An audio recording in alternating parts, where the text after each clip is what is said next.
नमस्कार मु आपण मानकर प्रिय सुदीप्त कुमार पंडा एई रंग भरा प्रेमर पर्व होली आपण समस्त मनरे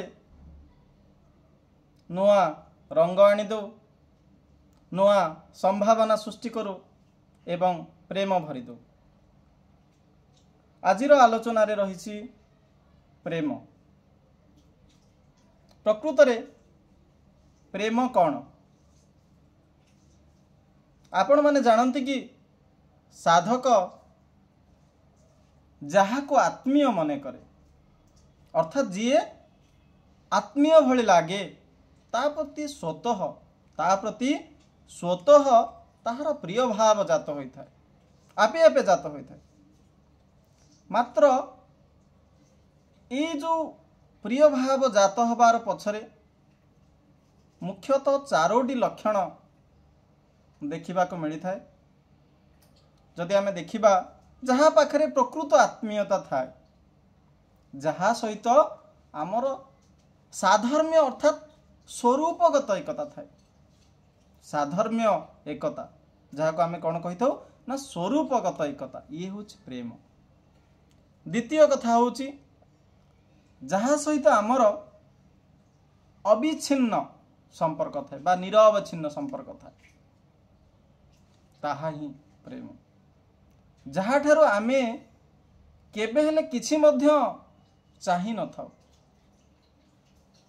स्वार्थ सहित। एवं चतुर्थ लक्षण हैला जहाँ को आमे निजर सर्वस्व अर्पण करिवा पे प्रस्तुत होइथो ताहा होछि प्रेम। तेणु जीए प्रेम तो अनेक प्रकार रही जी अंतर सहित भगवान सहित युक्त हो जाए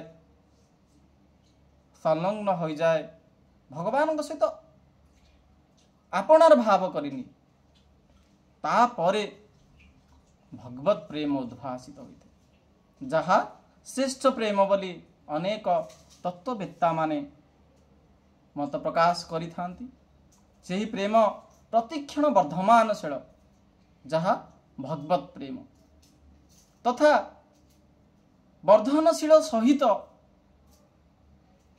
वृद्धि क्षति और पूर्ति मध्य विवर्तित एमिति आमे कहि परिबे नै जे भगवत प्रेम क्षय नाही भगवत प्रेम भी मध्य ह्रास वृद्धि रही। किंतु जदि प्रेम कथा आमे चिंता करिया प्रेम रे भेदभाव संभव नहीं जाति अजाति सान बड़ उच्च निम्न ये जो भेदभाव प्रकार देखा जाए कौन से भेदभाव एठारे ग्रहणीय नुह एवं ये प्रेम पाई समस्ते बसीभूत हो जाते स्वयं भगवान मध्य प्रेम रे बसीभूत हो जाती। तेणु प्रेम ठारू ऊर्ध्वरे आउ कौनसी शक्ति नाही कहिले चले। जदि आमे देखिबा जे ज्ञान रे तत्वभेद तो रहे ना किंतु मतभेद रही है ज्ञान रे मतभेद रही है किंतु प्रेम गोटे एमिति जिनिस ना तार तत्वभेद थाए ना तार मतभेद थाए ये होची प्रेम।